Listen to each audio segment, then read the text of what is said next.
reka turebe ku kuboko kwawe handitseho ngo handitseho Kiramani. yego Kiramani wenyine.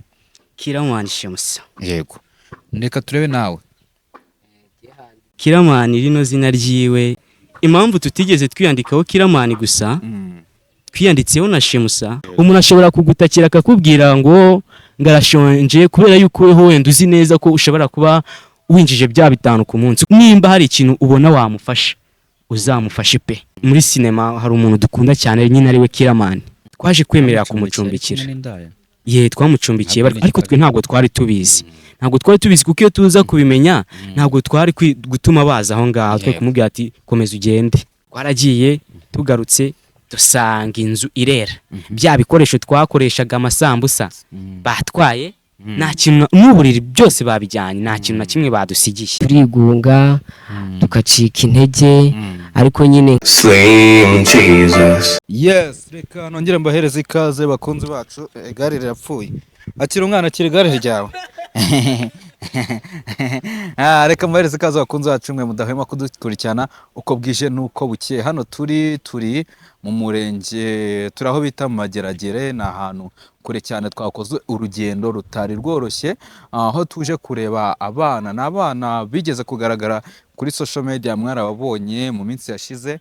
Abana bishyizeho amatatuwaje ngo ya Kiramani ndetse na Shemusa, ariko bakaba ari abana bivugwa ko babayeho ubuzima butari bwiza. Byabaye ngombwa rero ko tuza kuba twajya aho batuye kugira ngo tubaganirize, tumenye se igitekerezo cyo kwishyira tatuwaje cyaturutse kuki, byagenze bite. Mukomeze mugendane natwe rero tugende tubagereho.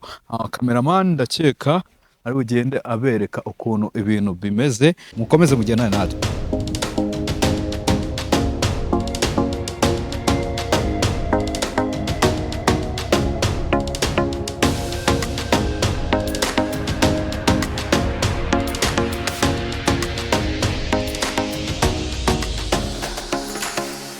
Okay, turahageze rero. Ni urugendo rutari rworoshye, murabona ni ahantu hibera abana kabisa. Tuje kureba niba abana babayeho ubuzima nyine bugoye cyane, ariko mwagiye mubareba kuri kamera. Ndabona twageza cameraman yababereka kuri kamera.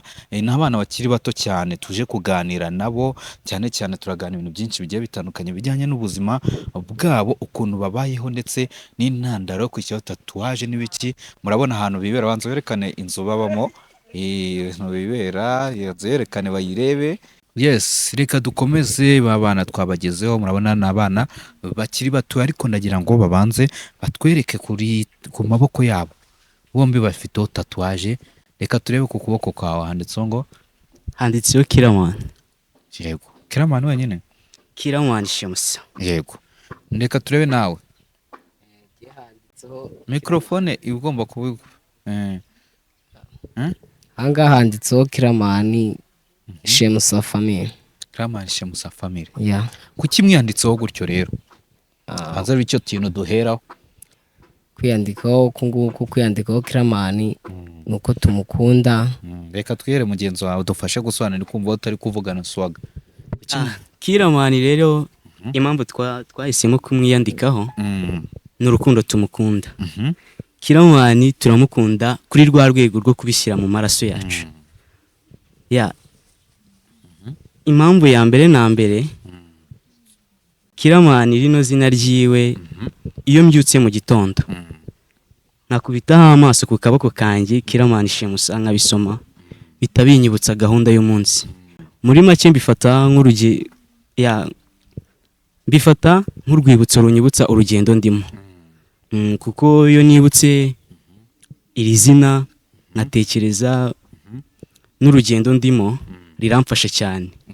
Iyo mbyutse mu gitondo nkiri kubita amaso, bitabima gahunda y'umunsi, bikampa gukora cyane kugira ngo basi wenda ndebe ko hari urwego nazageraho, kuko rino zina rinyigisha ibintu byinshi cyane.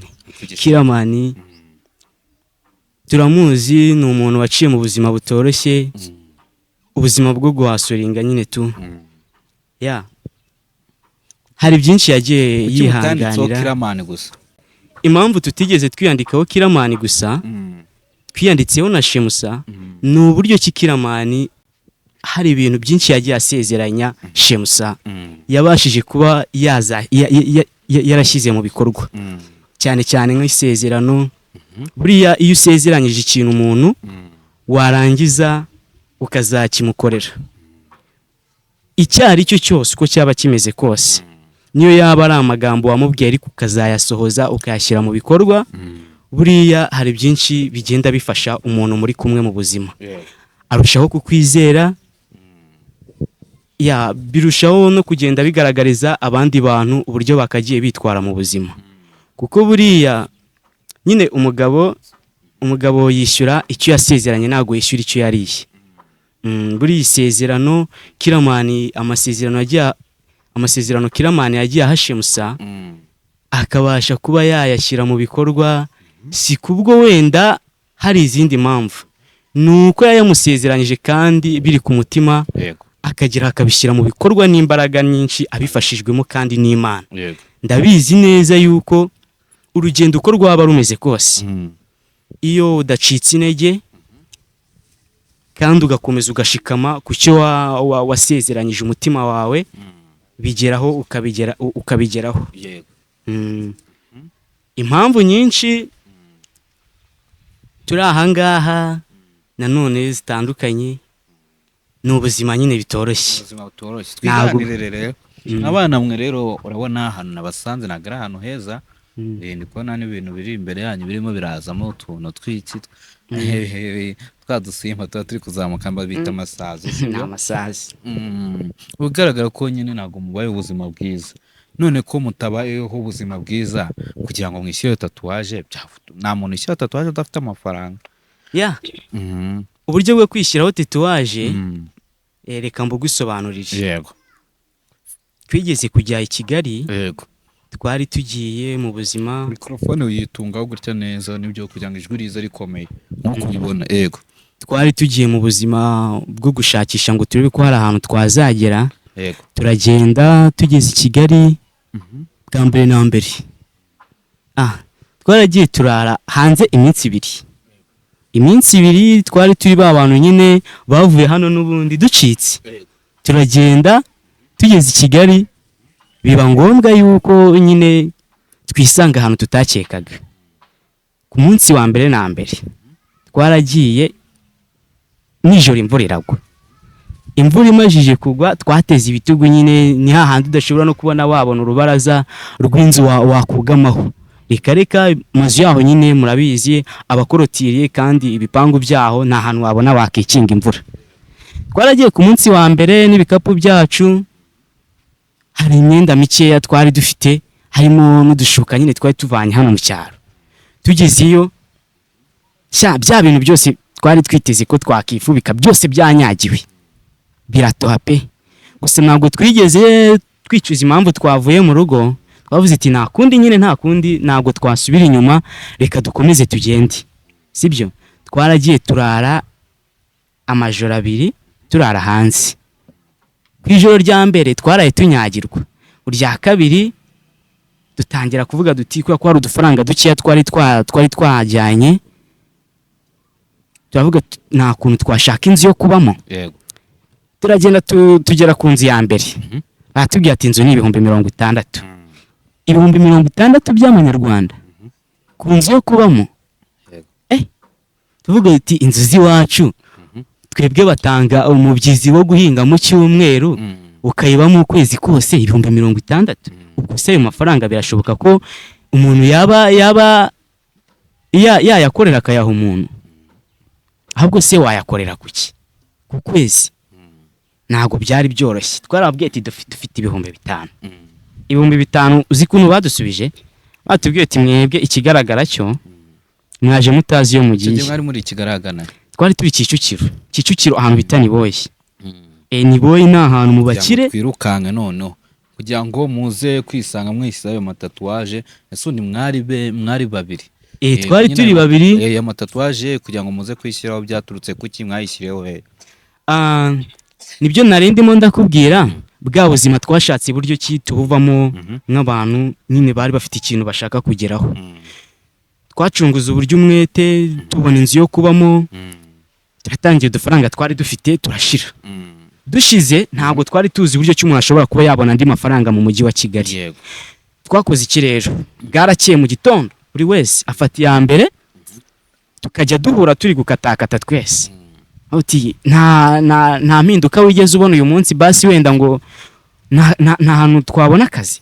Reka reka reka, twakoze iki, nari nsigaranye +5 turi babiri, ibazi 1,500 kugira ngo kidutunge mu buzima buri imbere, nta n'impinduka twiteze, basi wenda ngo turebe yuko hari ikintu twabona. yego +5 twaragiye tuguramo ibitiyo 2 700 ibitiyo nyine ubona yuko byasha, kuko nyine igitiyo gishyashya kigura 3. yego Tukimara kugura ibitiyo 2, buri wese yafashe umuhanda. Mu gitondo ku ndege twari turi batoya ku buryo handi twagendaga tukicara, umubosi yaza gushaka abakozi, kavuga ati se mwebwe koko murashaka akazi ko gukora iki? Ati twebwe akazi kose waduha twakemera, ibikoresho dore turabifite, twakora nari bipe, we twizere. yego Bwa mbere twaragiye tubona icyenda cy'ibihumbi 2, ubwo umwe ni 2 n'undi 2. Twarihirinze saa sita ntabwo twigeze turya, twarayacyuye yose. Turagenda twaguzemo ibiro 4 by'ubugari, ibiro 4 by'ubugari tubishyira mu nzu. Dukimara kubishyira mu nzu tugatangira guhangana nayo gushaka imboga. yego Gusa ariko buriya akazi nyine k'ikiyede urakabona kubera ko abatari ka kazi gahoraho, ukakabona icyumweru kimwe cyangwa se iminsi 2, ukamara ikindi cyumweru utarakabona. Twakoze iki rero, twaguze ubugari tubushyiraho mu nzu, noneho duhita tubura akazi burundu hafi icyumweru cyose. Ibaze kubyuka mu gitondo saa 11 ugasanga ku ndege ni wowe wa mbere uhari, ariko ba bandi bahasanze bakaza bakabatwara, we bakagusiga saa 4 zikagera, saa 5, saa 6, ugahita ufata iya mbere ukavuga ati noneho ngiye kujya kukihigira ku mashansiye. yego Ku mashansiye wagenda uri kwaka n'akazi k'5, abandi bari guhembwa 3 bakakakwima, Yego. akazi kashizemo. Ati nyamuneka basi wenda nimuduha akazi twebwe tubona yo kwirira gusa. Bakanga. Buriya reka nkubwire, nihagira umuntu ukubwira ngo arashonje, uzamwumve, kandi nubona hari ikintu wabikoraho kugira ngo arye, uzamufashe pe. Yego. Kuko nimba hari ikintu cyambere na mbere umuntu akenera mu buzima, ni ibyo kurya. Ni ibyo kurya, kuko umuntu atekereza iyo yabashije kurya cyangwa se wenda hari ikintu yabonye, nibwo umuntu ashobora kuba yashyira umutima hamwe. Yego. Naho ibindi byose biza ari inyongera, kuko ni ibintu biba bitoroshye pe. Umuntu ashobora kugutakira akakubwira ngo ngarashonje, kubera yuko weho wenda uzi neza ko ushobora kuba winjije bya 5 ku munsi, ukumva yuko bidashoboka. Ariko nimba hari ikintu ubona wamufasha, uzamufashe pe. Nukuri habaye hari ikintu kibaho kiryana mu buzima, ni inzara kurenza ibindi bintu byose. yego Ubwo nyine akazi twagendaga tubona, tukabona make, ugasanga nyine hari aho tubonye nko kwikorera ibitaka tukabipeza tugataha, ariko gahunda ari imwe yo gukorera hamwe. yego Nimba wabonye icyo cy5 undi yakibuze, ukamenya mikrofone uti yiteho wayishyize ku ruhande iri kugutwi. ukamenya uti mugenzi wanjye nimba yabuze akazi umunsi nyine no guhahira hamwe tukabona ibyo kurya. Nago twigeze twagirana umutima mubi hagati yanjye n'uyu mugenzi wanjye, ngo wenda dushake kuryana muri ya nzara, cyangwa se nimba ubonye izo desa yego zana iryo rindazi nawe umuzanira irindi. Yego. Ariko basi wenda abone yuko hari ikintu wamwitangiye muri make. Rimwe uyu mugenzi wanjye yaje kurwara turi i Kigali, arwara amezi agera muri amezi 3. yego Amezi 3 atabasha kuba yava mu nzu. Noneho ugasanga arimo arambwira ati se nta kuntu twataha, ubwira ati nyamuneka nidutaha kubizi kuzi ukuntu twaje dutorotse, nta kintu namba n'ababyeyi tutarabasezeye, tukaba tugejeje izi saha, nta kintu turabamarira, turasubira tujye kubateza ibibazo. Oya, reka turwane runo rugamba turebe ko twazarusoza amahoro. Twakoze iki rero? Nanjye nyine kubera yuko nari majije kumenyera kujya gushaka ku kazi k'ikiyede, mbona ari ubwo buzima bwanjye, naragendaga agashaka naba nakabonye nkaza nyine nkamwitaho ugasanga nagiye kumugurira imiti kuri farumasi nkamwitaho buri kimwe cyose nyine nkakimukorera nk'umuvandimwe. yego sha rimwe twaburaye iminsi igera muri 2 ariko nkita kuri mugenzi wanjye wari ufite ikibazo cy'uburwayi nkajya gushaka akazi mu gitondo azi ngo ndi bwaze n'ibyo kurya akabona ngarukiyaho iminsi igera muri 3 gutyo. Yego. Noneho naragiye nshonje bimwe bya hatari bimwe bitabaho ariko yego ndagenda mbona nicaye ahantu hari umumama wari uvuye kugura igitoki yego mu isoko ariko nago nyine abakarani bari babuze abarambwiye ati Kado vayo mubwire ati waje nkakwereka akantu nteruze. Naragiye nsangana igitoki nyine igitoki narakikoreye ngo nkigeze ku modoka nigejeje ku modoka ngo nkishyira muri butu cya gitoki twajyanye muri butu tukimara kujyanamo mumawe yaraje ambonye avuga ati umuntu w'abandi ndamwisha arapfuye. sha ntakubeshye namazemo hafi umunota wose kubera inzara no kuva mu biranga neza neza muri butu se muri butu y'imodoka najyanyemo n'igitoki arenda guhuruza abantu. wakimushyiremo ugwana nakimushyiriyemo ngwanamo nacyo kubera nyine inzara nyine burya hakora mu nda tu hakora mu nda uba utariye nta kintu bakwita ngo cyari nitwa Samuel irinde zina ya nibizi Samuel nibizi Samuel yego dukomeze yangize ngo twakora mu nda ya nakoze ikirero abantu baraje bakinkuraho barangije barambaza ati bigenze bite kukibishyiraho imizigo udashoboye wajya ubwira ababishoboye bakabyikorera. yego ati nyamuneka rero si uko ntayishoboye ahubwo ni inzara ubu mu ndeba gutya maze iminsi 2 yose narya kandi ndi kumwe n'umwana tubana sha inzara yenda kutwica pe bibwira wa mumeri yafashe kuri cya gitoki amanyuraho amasera 2 ama n'ibihumbi 2 yego ibihumbi 2 yarabimaye n'igitoki ngenda nishimye muri kwa kwishima nagiye niterera hejuru amafaranga ariyo narayataye niba byaragenze ute ndagenda ndavuga ati ntago nagera mu rugo ndabanza nca ahantu avuga ati reka mbanze ndebe yuko nafata icyo kurya. yego sha naratatse ndariye ngiye kwikora mu mufuka ngo nishyure ya mafaranga ndayabura. sha nk'abantu sha burya na mwakuvuka ari ikinege umwakuvuka ufite barumuna ibisekuru byose. yego sha iyo umuntu afite ibibazo abona n'ibindi amafaranga narayashatse ndayabura pe bagati wanzererezi wowe uraza kudutekera imitwe ahangaha ngo wazanye amafaranga ubwo niyo mfite cya gitoki mu gafuka igitoki barakinyatse ntago byaciriye aho bahise banjyana njya koza ibyombo amabasa 2 sha nakubeshye naragenda yoza gusa wenda amahirwe nari mfite nuko nari majije kurya numva mu nda hari ikintu cyajemo numva nta kibazo narabyogeje bya byombo ariko mfite agahinda kenshi n'umubabaro nenda no kurira ku buryo n'ubu ngubu iyo mbyibutse mba numva ewana agahinda kaje pe. nakoze ikirero bya byombo narabyogeje majije kubyoza ndabirangiza kuri ibyo byombo yego ndababwira ati mumbabarire pe mwihanganire ibyabaye ariko ningira amahirwe nkazabona amafaranga nzabazanira ibintu byanyu. ubwo nasubiye mu rugo uyu nguyu yarazi ko nyine ngiye kuzana ibyo kurya ari bwarye mutekerereje ibyambayeho nyine avuga ati nta kundi nyine ubwo ni ibyo ngibyo gusa amahirwe nagize wenda nari nariye njyewe nakomeje gushakisha avuga ati ngomba gushaka uko uyu mugenzi wanjye yabona ibyo kurya kuko yaranarwaye ameze nabi cyane. sha mubwize ukuri naragiye ku muhanda nimba buriya abantu bagira guhitamo kw'ibintu byinshi kubera yuko bafite amahitamo nyine pe. buriya ufite amahitamo ubasha guhitamo ariko uba usigaranye amahitamo amwe no mu muriro wanyuramo pe suku kubeshya.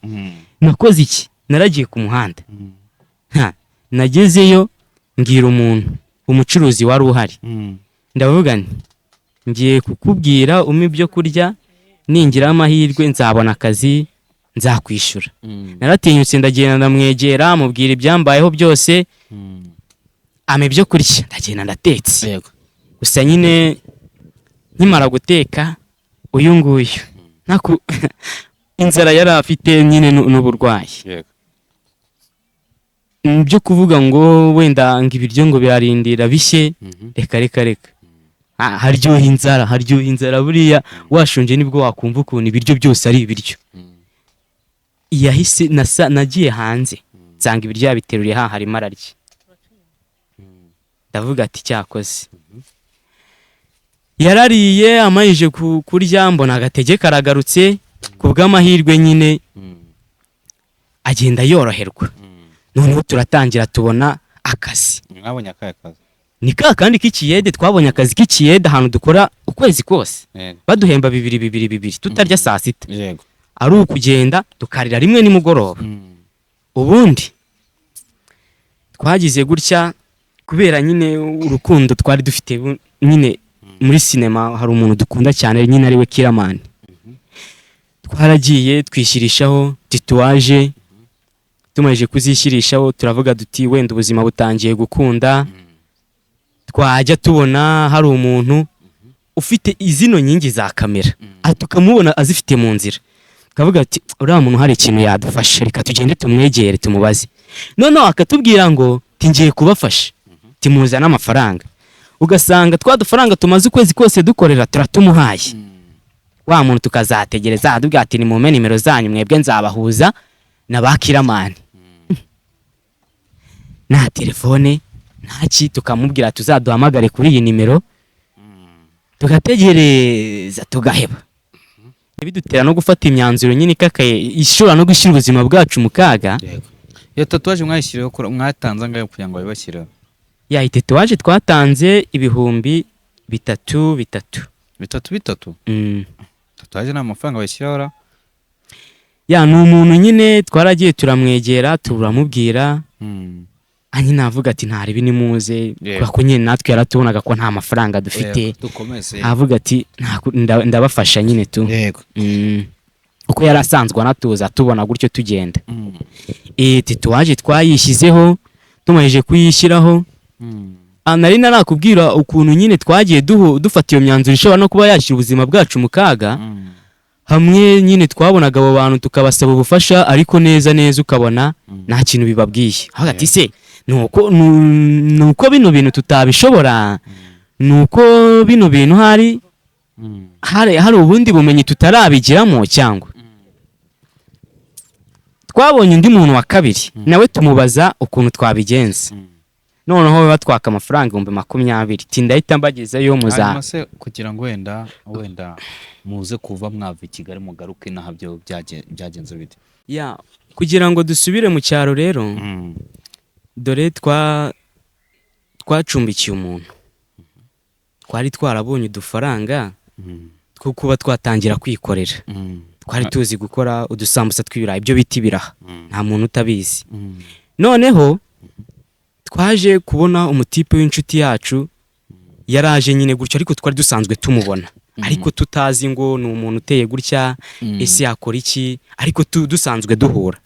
Noneho aratubwira ati mfite ikibazo, mwamfashije mukancumbikira ijoro rimwe. Twabaga muri chambrette, nyine twamuhaga pande kamwe gusa, ariko yari ari kumwe n'undi muntu. Umuntu bari kumwe ni indaya. Ubwo ngubwo twaje kwemerera kumucumbikira. Twamucumbikiye, ariko twe ntabwo twari tubizi. Kuko iyo tuza kubimenya ntabwo twari gutuma baza aho ngaho, twe kumubwira ati komeza ugende. Noneho twarabyutse mu gitondo kubera ko twari twararanye, ariko ntabwo twari tuzi ibyabo. Twari twamufashije nk'umuntu nyine twabonaga duhuje ikibazo. Noneho turabyuka dukora isambusa zacu, dupakira mu ndobo tujya gucuruza. Mwarazunguzaga? Twarazunguzaga amasambusa n'amacapati byose. Noneho tugeze twabasize aho ngaho. Mu kuhabasiga ntabwo twigeze tuvuga duti ese abantu dusize aha ngaha ni bantu ki, kuko twari twabizeye nk'abantu twararanye, tubona nyine ari abantu bafite ikibazo. Twakoze iki? Twaragiye tugarutse dusanga inzu irera, bya bikoresho twakoreshaga amasambusa batwaye, nta kintu n'uburiri byose babijyanye, nta kintu na kimwe badusigiye. Tukimara gusanga byagenze gutyo, kubera yuko nyine twari tuvuye mu kazi tubona neza neza baduciye intege burundu kuko ibikoresho byose bari babitwaye, ukwezi kw'inzu kwari kwegereje, kandi Landlord w'i Kigali nawe nta kintu waza umubwira, abona yuko nta mafaranga uri kumuha byo wamubwira byose. Twakoze iki? Twahise twicara turatekereza, turigunga, turavuga uti noneho ibyacu birarangiye. Twahise twiga umugambi, turavuga duti rero nubwo twavuye mu cyaro tudasezeye, ariko ubu noneho aho bigeze cya gishoro cyacu turakibuze, nta kundi twabigenza, reka dutahe. Buriya wasanga bino bintu atari ibyacu, ariko tubanze tunaruhuke no mu bwonko, dore aho twahereye. Twaraje nyine tuza hano mu cyaro, urabona nyine amafaranga yo mu cyaro ntago aba yoroshye. Nyahandi uzajya nyine ku gishanga, wabona umuntu wahirira umutwaro w'ubwatsi ukawushika, icyo kiraka cy'ijerekani y'amazi nacyo ukagishika, iyo wana nyine ukabona amafaranga makeya yo kwiyogushisha, ariko nyine ugakomeza uri wa muntu uri aho ngaho udafite ikintu nyine cyazahindukamo mu buzima. Amafaranga yo ntago biba byoroshye kuyabona, kuko cyane ko dore hari n'ahantu twari tugeze bakaza kuduca intege cyane. Ubu ngubu nyine ubuzima bwacu bwaha mu cyaro nyine ntago ari ubuzima bworoshye ntago ari ubuzima bworoshye gusa, ariko sinzi, gusa mba numva hari ikindi cyizere nkifite mu buzima bwanjye, nubwo wenda ntazi uruhande ruzaturukaho impinduka mu buzima, ariko nyine ntago nzigera nahwema gukora mu gihe nkibona rino zina rindi ku kaboko. Ndarikunda na nyiraryo ndamukunda pe. Niyo mpamvu icyo ari cyo cyose, icyo byansaba gukora cyose nzagikora, ariko mbashe kuba nagera ku gasongero k'ibyo natangiye. Sinzi, ntago byoroshye wenda kuba naraturutse i Kigali nkaba narongeye kwisanga mu cyaro, gusa yego nta ruhare nigeze mbigiramo, ntako ntari nagize, ariko nuko naje guhura n'abantu nyine batigeze bambanira bakampemukira. Kemereza mikoro mutipe wawe nawe tukiri utuntu tumubaza. Umeze neza? Meze neza nta kibazo nyine. Yego. Kuba wifashe kuri nose, wifashe itama, witangira itama no kubera iki? Niba byoroshye nyine, ari n'igihe haba harimo n'akantu k'inzara, nk'ubu ngubu biba bigoranye. nk'ubu ngubu mperuka kurya nijoro kugeza izi saha. Yego. Warakize se ko yatubwiye ko wigeze kurwara? Nyine nararwaye, ni ukoroherwa, ntabwo ari ugukira.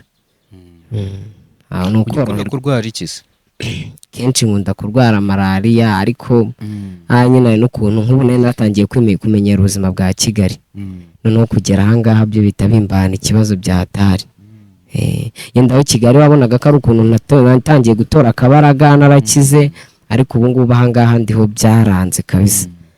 Nubwo ngubwo kuko twe tuba turi kumwe dusunikiranya, usanga nk'iyo tubonye ikiraka cyo kwahira icyarire turajyana, ariko nyine nge bikananira, hamwe na hamwe akamfasha nyine akanyahirira, agwiza umutwaro tukaza nyine tukagurisha. Yego. Hanyuma si ubwo ngubwo murabona buno ubuzima muzagumya kububamo, sibyo bituma mwigunga cyane ukumva urigunze? Nyine kwigunga turigunga, tukacika intege, ariko nyine nkanjye cyane iyo ndyamye kenshi nkabyuka mu gitondo, hari ukuntu nireba, hari ukuntu umuntu aba amaze kwihumura, narangiza nakireba ku kaboko kanjye ngahita numva ko uwo ndi kureba, iyo ndi kureba aya mazina ariho ahangaha, numva ko ari aho yo yageze, noneho nanjye mpita nshaka kumva nahagera. Kandi rero ubundi buriya kwanga ugere ku kintu bisaba ukore cyane. Hari ubuzima njya numva bamwe na bamwe baba baranyuzemo bukomeye, yego ubwanjye igihe ndebye mbona ari njye mfite ubuzima bukakaye byahatari, ariko mbona nanjye nzapushinga nkagerayo. Hari na rimwe wari watekereza kwiyahura bitewe n'ubuzima ubayeho? Rimwe nigeze kubitekereza, numva niyanze burundu pe. Mva niyanze. Ushaka kwiyahura? Cyangwa warabigerageje? Oya, ntago nabigerageje, ko numvaga nagenda. Mikoro mugenzi nawe tumugarukeho. Wowe byari byakubaho ukicara ukumva utekereje kwiyahura? Buriya reka nkubwire, iteka n'iteka iyo umuntu ari mu buzima bubi aba yumva wenda butazanarangira, gusa iyo uri mu kibazo nta kindi hari igihe umuntu agera mu kibazo kitamworoheye, sibyo? Buriya nshobora kubwira nk'abantu nyine bakunze guhura n'ibibazo cyangwa se bahuye nabyo. Abantu bahuye n'ibibazo murabizi ukuntu bimera ikibazo cyawe uko kingana kose. Rimwe nigeze kuba nyine igihe narindi i Kigali, nekereza ukuntu ngiye kugaruka mu cyaro, naravuyeyo nta muntu n'umwe ubizi, ndavuga ati Mana yanjye nkora iki, nsubire mu cyaro mfata inzira yanjye kwiyahura basi wenda ntibazongere no kumbona birangire, dore ko n'ubundi ibyo nashatse byanze mbigenze. Ku mutima ndavuga nti uretse Imana yo yonyine nyine z'ubuzima bwanjye nta kundi nabigenza, reka nahe nemere nyine babandi nari naranze ko banseke n'ubundi byarangiye, reka nemere nahe nere. Gusa ariko nyine nta yindi gahunda numvaga ngiye ku bwanjye, ntabasubira mu maso. Gusa ariko nyine naragarutse, buri wese no kuvuga ati ngo reba mwibera hano haba muri bangahe? Turi benshi nyine turi umuryango, gusa ariko nyine ntago bibura kugaragara yuko ari twebwe ngo twigize ibinani. Rimwe na rimwe abantu batwita n'abasazi, gusa nyine umusazi hari igihe twebwe batwita abasazi natwe tukumva yuko bishoboka ko twaba twarasazi, ubundi turi bazima, ko tubona ari twe bantu basa nkaho babaye nuza hano mu muryango. Ni ukubera iki? Gusa ariko nyine ku mutima uti buriya nimba hari ikintu kibaho tuba dushaka kugeraho, ikintu umutima wakunze. Iyo tatuwaje se ntabwo ugitekereza ko uzayicuza? Tatuwaje reka nkubwire, kubera urukundo nkunda Kiramani, cyangwa se kubera urukundo nkunda sinema nyarwanda, ubuzima bwose nageramo. Kandi uba wumva ushaka guhura nawe buriya Kiramani ngiye ndamutse mwe nawe, ibyo byonyine basi byonyine ngiye byanshimisha, kuko wenda naba numva yuko hari indi ntera naba nageze, basi wenda kimwe mu byifuzo byanjye byaba bigeze kuki, byaba bigeze ku aho nifuza guhura nawe. Kiramani ndamutse mpuye nawe, kubera ukuntu nyine buno buzima ari we muntu nyine ushobora kuba umfasha no kwikomeza muri make, kandi na n'ubu ngubu nkaba nkikomeje urugendo. Kiramani n'undi no gufasha? Oya, Kiramani ntago nzi, uretse kuba nyine nanjye muzi gutyo ntago nzi pe, ndabizi neza ntago atuzi njye na mugenzi wanjye. Gusa ariko ikintu nifuza ni uko wenda nazahura nawe rimwe mu buzima bwanjye, numva nazahura na Kiramani cyane kandi na Shemusa, kuko ndabakunda pe. Ubuzima bwabo bwagiye bunyigisha byinshi cyane, harimo kwikomeza, kindi kandi no kurinda isezerano wahaye umuntu runaka. Nanjye hari umuntu buriya kuri iriya story, umugabo yazanye indaya, indaya irabiba. Yego, yazanye indaya, ibi bintu byanyu mugaruka mu cyaro, sibyo? Mwebwe uwo muntu mwagiye kumucumbikira, cyangwa se mwagiye kumucumbikira mutazi imico ye? buriya kugira ngo uzamenye umuntu biragoye pe, biragoye. Wa muntu mutegeze mureranwa cyangwa se wenda mutabana mu nzu, umuntu ashobora kuza akakwihishamo by'icyumweru cyose, akavuga ati ni umuntu mwiza namufasha. Nyine abantu kenshi na kenshi dukunze guhura n'ibibazo, tuba twumva yuko n'abagenzi bacu bishobora kuba bibariho tu. Ntabwo wakwanga gufasha umuntu, kuko buriya nanjye hari umuntu wigeze kumfasha mu buzima bwanjye byanze pe. Nigeze guhura n'abagira neza mu mujyi wa Kigali bagiye badufasha, gusa ariko nyine byabaga ari byo kubona nyine umuntu umunsi byanze akavuga ati akira mufashe. Ariko ni hahandi nyine ni Imana ahari yabaga ibigukoreye, ni Imana yabaga ibigukoreye, kuko natwe twagiye duhura n'abo bantu. Buriya uwo muntu yaraje tukimara kumucumbikira, twebwe ntabwo twigeze twita ko yuko ari umuntu ufite gahunda yo kuduhemukira. Twaravuze duti uyu muntu umuntu uzi n'ibibazo twagiye duhura nabyo, kandi ukaba uzi n'ukuntu hari abantu bagiye badufasha, ubwo ko kurumva twamureka gutyo nawe akarara hanze, uzi neza yuko natwe hari abantu bagiye baturamira byanze. Mwamuretse akinjirana n'indaya? Impamvu twamuretse akinjirana n'indaya, bose bari bafite iki, ari ba bantu bagaragaza yuko bababaye cyane pe, ubibona yuko babaye cyane, atari ba bantu nyine ubona yuko ari ab'ingeso mbi, kuko izo ngeso ntabwo twari tusanzwe tuzimuzimo. Si wa muntu wanywaga ibintu by'ibiyobyabwenge cyangwa se ngo muhurire ahandi hantu ku musozi bari kumuhahana, yari wa muntu nyine tuzi yuko ari umuntu mwiza. ya nyine ubu buzima turimo ntabwo twabura kuvuga ko twabitewe n'abo bantu twari twizeye bakadutenguha gusa ariko nyine turacyakomeje urugendo kuko ntabwo tuzigera duhagarara mu gihe tutaragera aho dushaka kugera ntabwo tuzigera duhagarara nubwo rimwe na rimwe nyine abantu batubonamo nk'abasazi gusa nyine umutima wacu niwo uzi ibiriho kuko ntabwo umuntu yakwita umusazi uzi neza yuko utari umusazi birakubabaza ariko ukavuga uti ntarebe nyita umusazi kubera yuko ubona ndi gukora ibintu by'abasazi ubwo weho ni kuri kubibona ariko ndabizi neza yuko sindi umusazi pe ubu ngubu nyine dukomeje urugendo ntabwo tuzigira duhaga nubwo ari ubu turi mu buzima butoroshye gusa ariko tuzakomeza mpaka pe tuzakomeza okay ni byiza cyane kuba tubyumvishe ariko nanone hari abantu babonye kino kiganiro akavuga ati barifuza kuba bafasha bano bana kuba bava mu buzima barimo yababona gute umuntu ushaka kubifashiriza umuntu ashaka kudufasha